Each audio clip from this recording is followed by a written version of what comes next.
함께 강진으로 고통받고 있는 튀르키예와 시리아 국민들이 하루빨리 지진의 고통에서 벗어날 수 있도록 주목을 부탁드리겠습니다. 하늘에 계신 우리 아버지, 아버지의 이름이 거룩히 빛나시며 아버지의 나라가 오시며 아버지의 뜻이 하늘에서와 같이 땅에서도 이루어지소서. 오늘 저희에게 일용할 양식을 주시고 저희에게 잘못한 일을 저희가 용서하오니 저희 죄를 용서하시고 저희를 유혹에 빠지지 않게 하시고 악에서 구하소서. 아멘. 은총이 가득하신 마리아님 기뻐하소서. 주님께서 함께 계시니 연중에 복되시며 태중의 아들 예수님 또한 복되시나이다. 천주의 성모 마리아님 이제와 저희 죽을 때 저희 죄인을 위하여 빌어주소서. 아멘. 영광이 성부와 성자와 성령께 처음과 같이 이제와 항상 영원히 아멘. 성부와 성자와 성령의 이름으로 아멘. 한 달 만에 듣네. 자주 뵙는 것 같네. 다시 또 많이 와주셔서 감사합니다. 요새 사실은 나라가 굉장히 시끄러운데 이제 지금 새벽에 광명이 뜨기 전에 그 어둠 같은 것이 아닌가 그런 생각이 들어갑니다.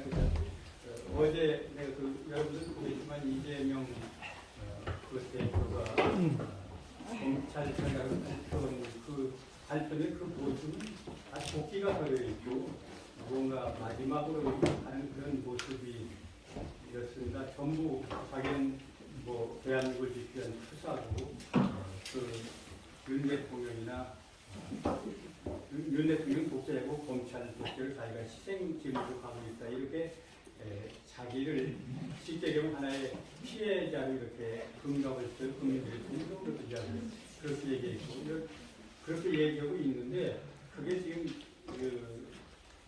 양쪽에서 밀리고 있습니다. 지금 그걸 어떻게 아느냐면은 지금 이번에 그 행자부 장관 탄핵한 것도 자기 안을 결집시키기 위해서 탄핵을 한 거라고 합니다. 헌법과 법을 어긴 사람만 탄핵을 할 수 있는데 이 사람이 법을 어긴 것도 없고 헌법을 어긴 것도 없거든요. 그래서 결집시켰는데 이게 결집이 안 되고 있다는 증거가 지난 2월 4일 날 집회에 이건 아직 이재명이 명령으로 다 집회에 나와라 그랬는데 70명이 안 나왔답니다. 그러니까 169명 중에서 쉽게 얘기하면 89명이 나오고 70명이 안 나온 거예요. 그러니까 이제 결과적으로 흔들리고 있다는 겁니다. 왜 흔들리고 있느냐면은 지금 169명이 그 다음에 목표는 뭐냐면 내년에 공천을 받느냐 안 받느냐인데 이재명이 편을 들어가지고 내가 공천을 받을 수 있냐 없겠냐 그것 때문에 지금 흔들리고 있는데 오늘 집회에는 오늘 집회에 안 나오면 공천권을 안 주겠다고 했거든요. 그래서 오늘 아마 집회가 이재명이 죽고 사는 분수령이 될 거다 그렇게 얘기를 합니다. 그래서 이재명이 이번에 이제 대장동 사건으로 검찰에서 이제 구속영장이 발부되면은 이제 국회에 들어가서 과연 지난번처럼 민주당이 다 하나로 해서 이재명 편을 들어줄 거냐. 30명만 이탈하면 바로 그냥 구속이 되는 거거든요. 근데 이게 지금 이재명으로서는 절대절명의 위기인 거죠. 그러니까 자기 집안이 지금 160에 단독해서 자기 편을 다 만들 수 있느냐 그건 미지수거든요. 지금 대장동 문제도 있고 또 북한 쌍방울 송금원 100억 송금원 거 그것도 문제가 되면 그것도 구속영장이 청구될 거고 계속 구속영장이 청구될 때 과연 자기 당의 160억이 방패막이가 될 거냐 이것이 이제 아마 이재명에서는 가장 큰 문제고 내년 총선에 가까우면 가까울수록 이게 지금 국회들은 불안한 거죠. 왜냐하면 그 국회에서 만일 그렇게 돼서 중간에 이재명이가 잘못해서 감옥에 간다면 자기네들은 이제 공천 받아도 될 가능성이 없다. 이런 생각 때문에 아마 이재명을 위해서가 아니라 자기들 그 공천 문제, 자기들 살기 위해서 지금 아마 여러 가지 생각을 하고 있겠죠. 잘못하면은 구속영장이 바로 그냥 기각되는 게 아니라 그냥 통과가 될 가능성도 많이 있다. 지금 그런 것들을 많이 보고 있더라고요. 상당히 위기에 몰린 모습이 어제 뭐 영역 이렇게 나오고 있다. 그런 생각이 들어가고 또 윤 대통령은 뭐 좀 위기인 것 같지만 잘하고 계시다고 이런 생각이 들어갑니다. 여러분들 기도 덕분에 잘하고 있다고 생각이 들어가는데 사실은 지금 경제가 어려운 것은 윤 대통령이 어려운 게 아니라 지금 물가가 오르는 것은 문재인 대통령 때 400조를 빚을 내고 다 풀었습니다. 그러니 하나도 없습니다. 다 풀었어요. 이 문재인이가 뭐라고 그러냐면 이명박 대통령이 4대 연사업 하는데 22조를 썼는데 22조면은 연봉 2,200만 원짜리 일자리 100만 개를 만들겠다.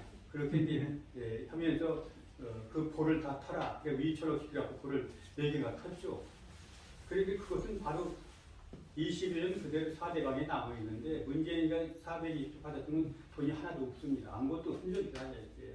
그게 바로 그냥 다 저희끼리 나눠 먹어가지고 그게 바로 돈이 풀리니까 인플레가 된 거죠. 그런 문제가 있고 또 그 인플레 하나가 또 물가가 오르는 게 공산품값이 물가가 오르는데 전기로 오르면 당연히 공산품은 오르게 됩니다. 그 물가가 오르게 돼 있거든요. 그건 타연이 되는 거죠. 그래서 이제 윤 대통령이 지금 그런 어려움이 있는데 중동의 그 붐이 우리를 살릴 수 있는 기회를 잡았다는 걸 윤 대통령이 아마 알고 에미레이트 갔던 것 같아요. 그래서 우리를 3번 살린 게 중동입니다. 1974년에 중동 전쟁이 일어나가지고 서울값이 막 뛰었습니다.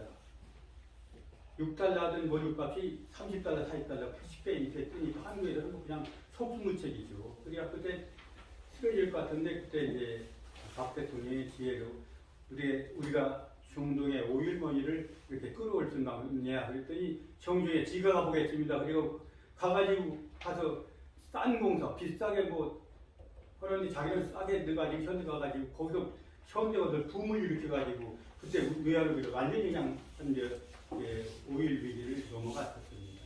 그리고 1999년에 김영삼하고 김대중 대통령의 문제가 됐죠. 그때는 이제 IMF가 왔지 않습니까? 그런데 그걸 어디가 돈을 벌어다 바꿀 생각을 해야 되는데 헌나르게 금모기하고 이제 국민들 금 부채 빼가지고 그거에서 돈 만들어 갚으려고 그래서 그 고통이 굉장히 국민한테 들어간 겁니다. 그 다음에 이제 그 윤석열 대통령 때 윤석열이 이명박 대통령이 2009년에 또 한 번 외환위기 왔었습니다. 그러니까 이제 이명박 대통령 하나의 사업가니까 중동의 달러를 받아들이는 게 있는데 그 방법이 뭐냐. 그래가지고 이제 우리가 원자료를 중동으로 수출을 하고 아마 지금 에미레이트 대통령인데 그 사람이 왕자라고 있을 때 그 다음에 서기 장관이었다고 해요. 그분한테 전화를 100번인가 했답니다. 그래갖고 우리나 원자료 좀 사달라. 그래 원자료 수출을 한 겁니다. 그게 원자료 하나 수출하면 20조짜리입니다. 그거 뭐 독인가 하고 또 우리가 사우디에서 우리를 줘달라. 사우디에 또 수출하고. 그래서 한참 막 우리는 원자로만 팔아먹어도 살 수 있는 나라가 인연의 천주 시장이거든요. 그래서 그때 한참 이제 그 위기를 완전히 벗어났습니다. 그런데 이번에 또 위기가 왔는데 중동에 이제 오일 이제 우크라이나 러시아 전쟁을 러시아에서 가스하고 석유가 안 나오니까 이 석유가 가스가 막 오르니까 우리는 더군다나 탈원전해 가지고 가스 석유 타다 전기를 만드니까 이제 우리는 비싸게 공장을 오를 수가 없는 상황이죠. 그래서 이제 윤 대통령이 적군데 에미레이트 가서 이제 4대 30억 달러면 이제 굉장히 37조라는 건 엄청난 돈입니다. 이런 돈은 이제 우리나라에 투자하겠다 이렇게 얘기를 했고 앞으로 계속해서 이제 우리나라 원자로 해서 이분이 이제 자기는 세일즈 대통령을 하겠다 계속 외워가서 세일즈를 할 것 같습니다. 그럼 이번 위기도 그렇게 해서 잘 경제비도 넘어갈 수 있지 않을까 그런 생각인데 이제 국내 안정이 문제인데 우리가 지금 내년 4월 달에 그 총선에서 윤 대통령이 일할 수 있는 적어도 180석에서 200석을 만들어줘야 안정권을 가지고 대통령이 나머지 일을 해갈 수 있지 않나. 어떤 면에서 우리가 정말 이재명을 두었다면 나라가 강할 위기에 왔을 텐데 그나마 그 아까 우리 친구님 말씀대로 0.7% 차이로 당선되신 것은 아마 주님의 뜻이고 여러분들의 기도 덕이다. 저는 그렇게 생각을 합니다. 그리고 여러분들의 기도는 덕에 윤 대통령이 꿋꿋하게 밀고 가니까 잘할 거라고 생각하고 얘들은 지금 방법이 없으니까 행자부장만 탄핵하고 또 이미 그 영부인 끝났습니다. 지금 다 끝난 건데 아니 내가 회사에 돈을 투자에다 돈을 맡겼는데 그 사람이 뭐 투자를 하는데 어떤 투자를 하는지 내가 압니까? 그냥 돈 갖다 맡겼는데 돈 갖다 맡긴 사람이 92명이랍니다. 지금 무슨 생각이 안 나는데 92명인데 그 문재인 대통령이 1년 반 동안 탈탈 털은 거예요. 탈탈 털어보니까 이 사람들이 투자자는 아니에요. 그냥 투자해달라고 돈을 맡긴 사람들인데 그 91명은 무죄로 다 나갔습니다. 그런데 한 명 그 영부인만 처분을 안 한 거예요. 그냥 놔둔 겁니다. 그래야 그걸 지금 투집 잡아가지고 계속하는 거예요.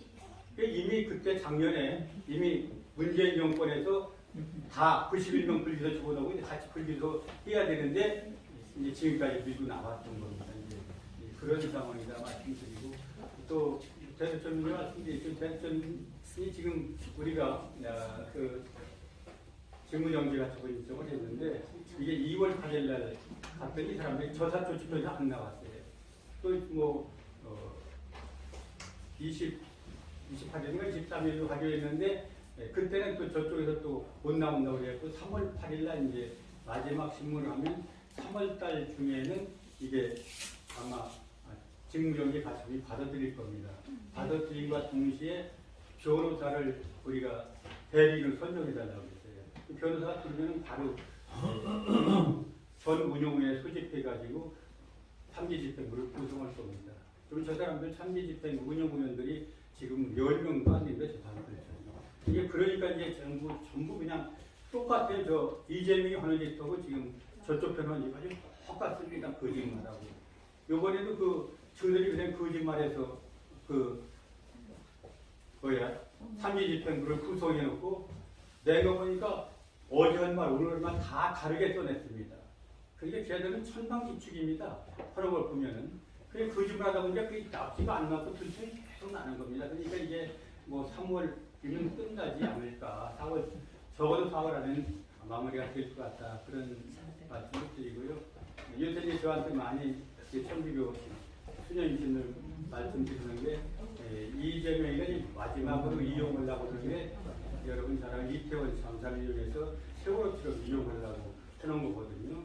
그래서 지금 우리 가봤지만 이태원에다 그 분향소를 마련했는데 그 분향소를 서울시청 앞에다 옮겨놨어요. 무동기 허가도 없이 옮겨놨는데 그냥 언제 뜰기는 뜰 겁니다만 뭐 뜯으려고 봤더니 뭐 시발력병에다 불 붙잡고 너 덤벼두면 아직다 너 죽고 나 죽자 그래가지고 지금 경찰이 못 대준다는데 거기에 신부님들이 스님들이 가 있다는 겁니다. 그래서 저한테 여러 사람들이 왜 신부 스님들이 거기 가 있느냐. 그리고 이재명 그 4일날 집회도 신부님을 스님들이 때려왔더라. 이게 왜 신부님을 스님들이 거기 가서 왜 그런 짓을 하느냐. 어떻게 해서 지금 이재명이가 정이라고 생각해요. 이재명이 직접 그것도 아시다시피 작년 2월 7일날 신부님, 수녀님들 뭐 5,000명이나 4,000명 신자도 있고 10,000명에서 이재명이 지시선언한 건 아니고 지시선언 걸리니까 마귀 대통령 모으면 대한민국 마귀가 된다. 그 대통령 뽑지 마. 그러니까 쉽게 얘기하면 윤석열 대통령이 마귀 대통령이라고 이름 붙이기 바로 정은 윤석열의 신부들입니다. 그런 게 지금 자꾸 천주교에 부담이 되고 쉽게 얘기하면 천주교에 대한 그러잖아요. 지금 그 박수환 신부 때문에 세상에 눈총을 받고 있는데 조금 이런 때는 좀 자중했으면 좋을 텐데 거기가 자꾸 앞장서니까 아마 많은 국민들뿐만 아니라 신자들한테 신자들이 아마 이렇게 만난 딴 분들 만나면 많은 귀환양을 받는 모양이에요. 그래서 그런 게 있어. 우리는 뭐 지금 우리가 할 수 있는 건 우리가 어떻게 하겠어요? 이제 지금 열심히 기도해서 윤 대통령 정치 잘하도록 기도하고 또 신도인들 스님들 제자리로 들도록 기도하는 길밖에 없습니다. 기도 많이 해주시기 바랍니다. 감사합니다.